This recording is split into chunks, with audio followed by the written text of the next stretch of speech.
la langue de bois, les Français en ont assez, je les comprends. Qui est mon adversaire? Mon véritable adversaire. L'Europe. On va vous en débarrasser. La France n'a pas d'excuses à donner, ni la République. What do you want? No, this is not a method.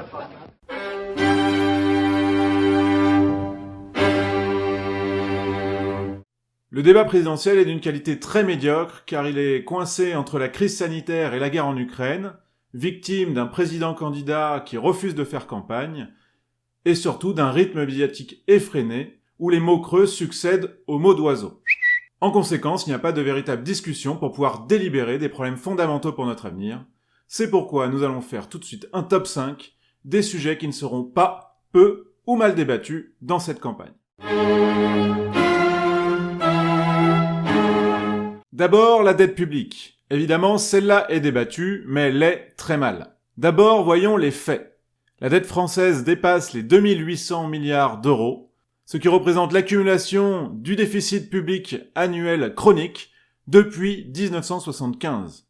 Par exemple, pour l'année 2019, avant la crise du Covid, le budget de l'État accusait un déficit de 73 milliards d'euros, c'est-à-dire l'équivalent du budget de l'éducation nationale. Ainsi, l'État français est le premier emprunteur de la zone euro, puisqu'il emprunte 3 à 400 milliards d'euros par an. Entre 1978 et 2002, l'endettement est passé de 20 à 60% du PIB, et rien que sur le dernier quinquennat, il est passé de 98% à 116%. Alors évidemment, on pourrait objecter que l'on s'est endetté pour éviter l'impact économique du Covid. C'est vrai. Mais, comme d'habitude, dès qu'il y a un problème, on le résout par la dette. Et on ne s'endette pas pour investir, ce qui serait une bonne stratégie, mais toujours pour dépenser. D'où cette question d'un déficit chronique. Avant, pendant ou après le Covid, ça n'y change rien. La conséquence, c'est un coût net. Le service de la dette, c'est 40 milliards d'euros par an dans le budget de l'État. C'est l'équivalent du budget du ministère de l'Intérieur, plus le ministère de la Justice. Ou alors l'équivalent de 2 fois le plan de relance d'Emmanuel Macron. Ce n'est donc pas une stratégie nationale durable, car avec cet argent que l'on touche sans contrainte, sans produire de richesse, nous faisons que nous appauvrir. Alors évidemment, on pourrait faire défaut, mais cela n'est pas souhaitable. On pourrait émettre de l'argent, mais cela ne ferait qu'empirer le problème. Et puis on pourrait essayer de rembourser cette dette, mais c'est évidemment avec un tel volume totalement impossible. Donc il faut se méfier des fausses solutions. Et le péril, c'est que la poursuite de ce système d'endettement ne tient qu'à la faiblesse des taux d'intérêt qui sont maintenus artificiellement bas par la BCE à grands frais.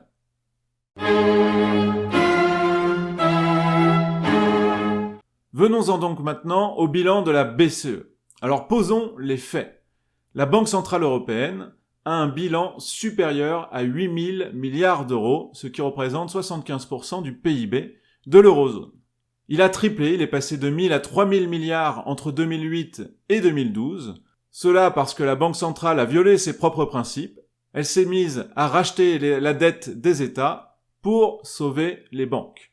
Et si son bilan a légèrement décru, à partir de 2015, il a quadruplé, puisqu'il est passé de 2 000 à 8 000 milliards en 7 ans. La Banque centrale a poursuivi sa politique d'intervention pour maintenir artificiellement des taux d'emprunt bas pour les États.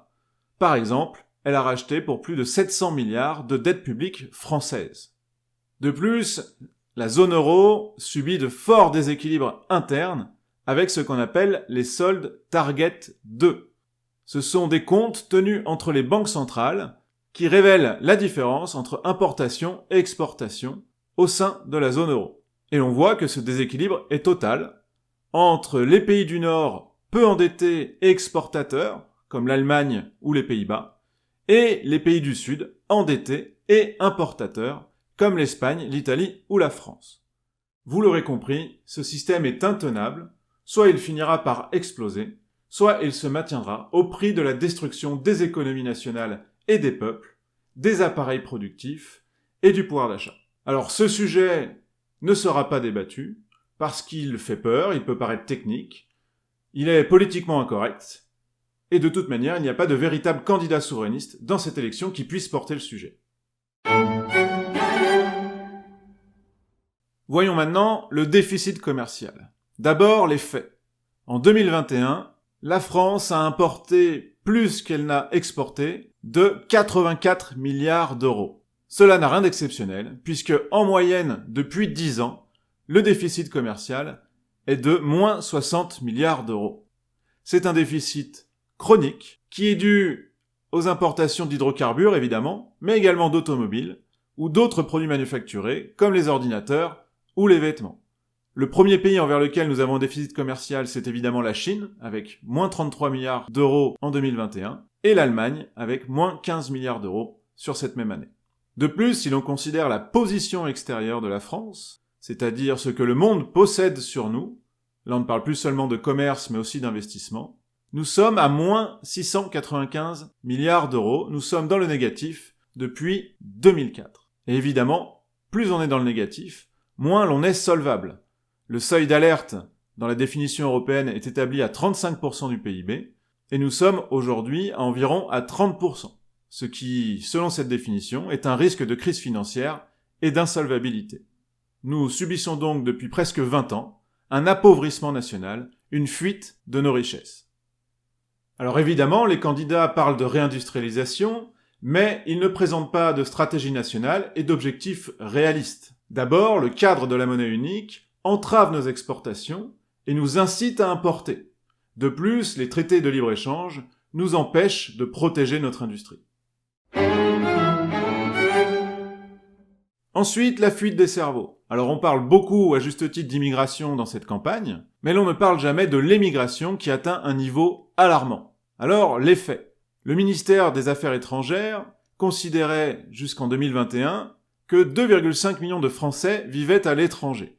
Mais il a reconnu en octobre dernier qu'en réalité ce chiffre est de 3,5 millions, chiffre confirmé par l'Institut national de la statistique. La dernière année comptabilisée avant le Covid, c'est-à-dire en 2018, donnait 270 000 départs pour seulement 113 000 retours, soit un solde annuel net de 157 000 Français émigrés.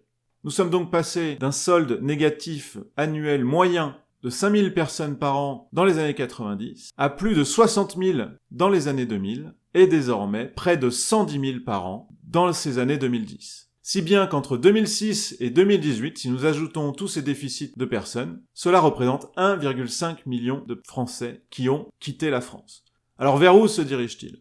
Vers les États-Unis, vers le Royaume-Uni, vers le Canada, la Suisse, l'Allemagne, c'est-à-dire des pays plus développés que la France, qui ont souvent de grandes universités avec de grands moyens, de grandes entreprises et de grands pôles d'innovation.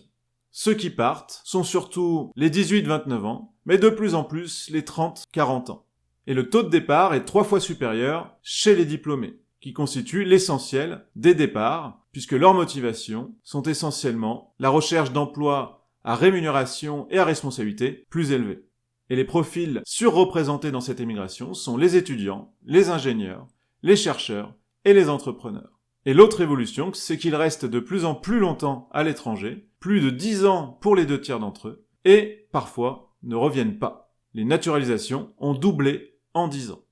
Alors si la hausse des départs est inquiétante, la baisse des retours l'est tout autant. Cela montre bien que ce n'est pas que l'internationalisation de l'économie qui est en cause, mais également le déclassement de la France vis-à-vis de ses concurrents. Ce problème devrait donc être une priorité politique absolue, car le pays est en train de se vider de sa substance, de se vider de ses jeunes créateurs, alors que justement, l'autre problème, c'est le vieillissement. Alors, le vieillissement de la population. Quels sont les faits ? Depuis les années 2010, il y a en France plus de vieux que de jeunes, c'est-à-dire que la population des plus de 60 ans est devenue supérieure à celle des moins de 20 ans. Entre 1970 et 2020, les plus de 75 ans sont passés de 5 à 10% de la population, et d'ici à 2070, ils devraient atteindre les 18% selon les projections. Ainsi, la fameuse pyramide des âges n'est plus tellement une pyramide, mais plutôt une toupie, ou en tout cas une pyramide inversée, où la base se rétrécit dangereusement. Alors la conséquence d'une population moins jeune, c'est qu'il y a une population active plus faible, moins de main-d'œuvre, ce qui va être dommageable dans de multiples domaines. Par exemple, pour que l'armée puisse recruter, pour que l'industrie puisse recruter, mais également dans des secteurs comme les services à la personne très sollicités lorsqu'une population est vieillissante. Et moins de jeunes, cela veut dire moins de vitalité, moins de créativité et moins de volonté de vivre. Le vieillissement signifie une société mobilisée sur la survie des vieux plutôt que sur son avenir. Et en fait, nous l'avons expérimenté durant cette crise sanitaire. Alors ce sujet n'est pas débattu évidemment, car c'est le long terme par excellence. Il y a deux formes de solutions, soit une politique nataliste, soit plus d'immigration. Mais surtout, cela nécessite d'investir davantage sur les jeunes que sur les vieux, de mobiliser la jeunesse sur un projet scientifique, sur un projet industriel qui permette de créer des emplois, d'accroître l'innovation technologique, d'accroître la productivité, pour qu'avec moins de main-d'œuvre, nous soyons capables de créer toujours autant de richesses. Et cela veut dire d'investir des domaines comme la robotique, comme l'informatique quantique, comme le spatial, comme l'intelligence artificielle.